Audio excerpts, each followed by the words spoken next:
Hello, my name's John, owner of DogWatch Hidden Fence here in Omaha, Nebraska. And today I'm going to talk a little bit about the receiver collars that DogWatch Hidden Fence has to offer. So whether you're a customer that's been with us for 10, 12, 15, or 20 years, or you've just been with us a few months, this will hopefully help troubleshoot. And on the flip side, if you're considering an underground fence to keep your dog contained, this will hopefully inform you to make a decision. And hopefully you decide to give DogWatch Hidden Fence an opportunity to earn your business. So to get started, currently DogWatch has two receiver collars. The larger one is called the R9, and with the battery the unit weighs 1.59 ounces. So it's not very heavy, but as you can see, compared to the smaller one, it's a little bit bulkier. The smaller receiver is called the R7 Mini, and it weighs 1.09 ounces with the battery. So definitely smaller in size, not a huge difference in weight. 15-pound and under dogs is kind of my recommendation. And dogs 15 pounds and up, they'll grow into it. The advantages really of the two, their only distinct advantage of the larger one is the fact that the battery can go up to 2 years, where the smaller one will need a battery every 6 months. And while we're on the topic of batteries, an advantage of DogWatch Hidden Fence is that you're not locked into buying batteries made or sold by DogWatch. We sell them and we remind you when they're due, but for your convenience you can also get them elsewhere. I'm going to focus on the R9 just because it's a little bit bigger. With every receiver collar you'll get this little triangle tool, and what this can do is adjust all of your settings, remove the prongs, remove the battery cap, and test the unit to make sure it's working properly. So a couple simple things. If you ever wanted to take the strap off to wash it, you can simply just put the triangle piece in here counterclockwise or lefty-loosey, righty-tighty, and that's going to tighten and release in the prongs to remove the strap. Always want to make sure those are tight. Your equipment, your receiver collar, does have a lifetime warranty, but unfortunately it's not covered if it's lost. So always make sure this is tight. Checking periodically before the dog goes out. Other things that this can do is it can raise and lower the correction level that the dog receives. If you see on this side there's two hash marks, and if you put the magnet tip in between those, it's going to beep. You may not be able to hear it, but there's also a light. So once you see that light, that's going to tell you the setting it's on. So right now this is on level 4, and it goes up to 7, which I'll show you. There's 4, 5, 6, 7. That long tone is what we do a lot of our training with, which is just an audible tone, which means your dog is not going to receive a correction. And then you'll hold it there and it'll start over. So if you have it set on 2, and maybe the dog is being a little more stubborn or trying to get out or testing the system, you can increase it just by holding it there, and it's going to go. So now we're on 1, 2, 3, and I pull it off and it's saved. Anytime you go to change out the battery, it's going to save your settings. Another nice feature with the receiver collar is if your dog tries to get out and it's set at 3, it'll bump up to level 4 and it'll stay there for 24 hours.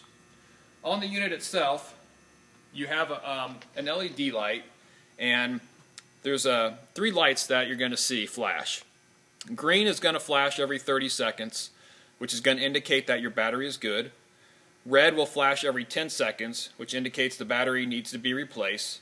And there's an orange light that will flash if the dog has tried to get out. We refer to it as a tattletale.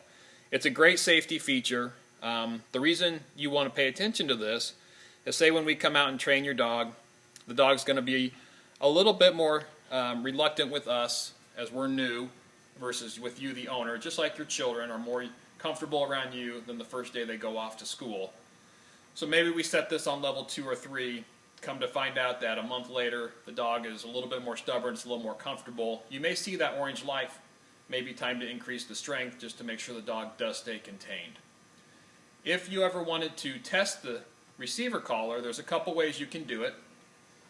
On this unit here you have 2 thin metal strips. When you place those inside the prong, And if you're in your garage or where your transmitter is, you place it up against the transmitter, you're going to hear it and see that light flash. The stronger the light, the stronger the battery, and that also indicates that the unit is working.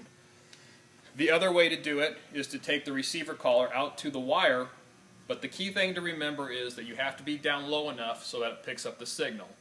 So that if your signal coming out is only set at 2 or 3 feet and you're holding it chest high, you're not going to pick up the signal, which means you'll probably think your system's not working, so just remember to get down low.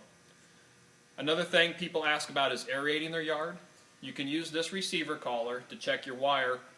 You can flag it, so when they do aerate, it's easy to flag it so that they don't hit it. Most of the times an aerator is not going to hit your wire, but it is a possibility. This unit, again, we mentioned, has a lifetime warranty, has a built-in antenna, so there's nothing external. So as long as it's not lost, it's covered, whether the dog chews it up, splits it in half, just bring it into us where we place it, no questions asked, no waiting period, you're good to go. Same thing on the smaller unit. I'll touch briefly on that. Everything's the same. The only difference is where you adjust. It's a smooth area versus those 2 vertical hash marks. And you'll see the light. There's the tone only, level 2, level 3, and so on. When you go to replace the battery, the cap's on top. Again, you go back to the same tool, counterclockwise or lefty-loosey, and then righty-tighty to remove the battery cap, and then you can replace the battery. Otherwise, hopefully that answers any questions you might have on your receiver collar. Last thing we also recommend is taking this off periodically.